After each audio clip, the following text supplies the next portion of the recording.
ओम नमो भगवते वासुदेवाय नमः। ओम नमो नारायणाय नमः। जय श्री कृष्णा, जय श्री कृष्णा, जय श्री कृष्णा। हिंदू पंचांग के अनुसार हर वर्ष का 8वां महीना कार्तिक का होता है। कार्तिक का महीना 12 महीनों में श्रेष्ठ होता है।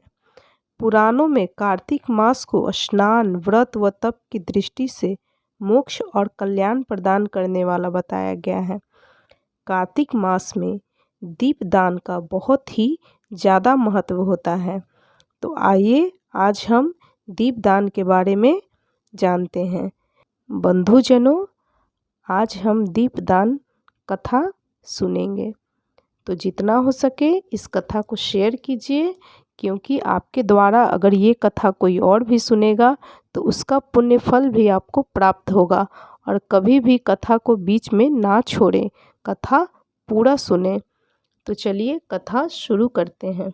ब्रह्मा जी कहते हैं, स्त्रियों और पुरुषों ने जन्म से लेकर जो पाप किया है वह सब कार्तिक में दीपदान से नष्ट हो जाता है। इस विषय में मैं तुमसे एक प्राचीन काल इतिहास का कथा का वर्णन करता हूँ। पूर्व काल में द्रविड़ देश में एक बुद्ध नामक ब्राह्मण रहता था। उसकी स्त्री बड़ी दुष्टा और दुराचार परायणा थी। उसके ससंग दोष से पति की आयु क्षीण हो गई और वह मृत्यु को प्राप्त हुआ। पति के मर जाने पर वह भी विशेष रूप से व्यभिचार में लग गई। उसको लोक निंदा से तनिक भी लज्जा नहीं होती थी। उसके न तो कोई पुत्र थे और न कोई भाई। वह सदा भिक्षा के अन्न का भोजन करती थी। अपने हाथ से बनाए हुए शुद्ध और स्वल्प अन्न को कभी न खाकर मांगकर लाए हुए बासी अन्न को ही खाती थी। दूसरे के घर रसोई बनाया करती और तीर्थ यात्रा आदि से दूर रहती थी। उसने कभी कथा भी नहीं सुनी थी। एक दिन तीर्थ यात्रा में लगा हुआ कोई विद्वान ब्राह्मण उसके घर पर आया। उसका नाम कुत्स था। उस व्यभिचार में आसक्त देखकर उस ब्राह्मण ऋषि श्रेष्ठ कुत्स ने कहा, ओ मूढ़ नारी, तू मेरी बात को ध्यान देकर सुन। पृथ्वी आदि 5 भूतों से बने हुए और सब पीव एवं रक्त से भरे हुए इस शरीर को, जो केवल दुख का ही कारण है, तू क्यों पोसती है? अरे, यह देह पानी के बुलबुले के समान है। एक दिन इसका नाश तो होना निश्चित है। इस अनित्य शरीर को यदि तू नित्य मानती है तो अपने मन में बैठे हुए इस मोह को विचारपूर्वक त्याग दे। सबसे श्रेष्ठ देवता भगवान विष्णु का चिंतन कर और उन्हीं की लीला कथा को आदरपूर्वक सुन। और जब कार्तिक मास आवे तब भगवान दामोदर की प्रीति के लिए स्नान, दान आदि कर, दीप दान दे। भगवान विष्णु की परिक्रमा करके उन्हें प्रणाम कर। यह व्रत विधवा और सौभाग्यवती सभी स्त्रियों के करने योग्य है। यह सब पापों की शांति और समस्त उपद्रवों का नाश करने वाला है।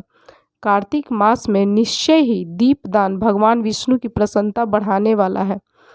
ऐसा कहकर कुत्स ब्राह्मण दूसरे के घर चला गया और वह ब्राह्मणी भी कुत्स की बात सुनकर पश्चाताप करती हुई इस निश्चय पर पहुंची कि मैं कार्तिक मास में अवश्य व्रत करूंगी।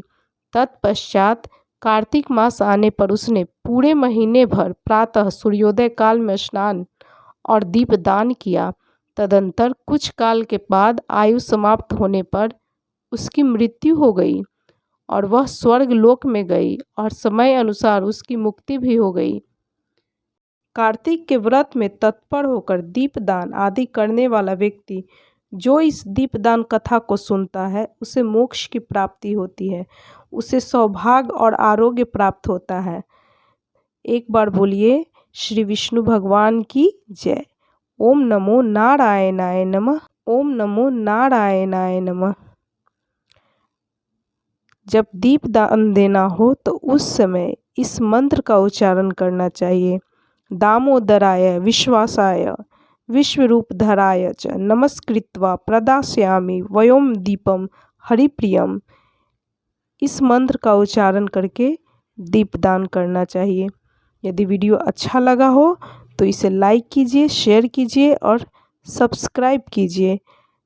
बोलिए ओम नमो भगवते वासुदेवाय नमः। ओम नमो नारायणाय नमः। जय श्री कृष्णा, जय श्री कृष्णा, जय श्री कृष्णा।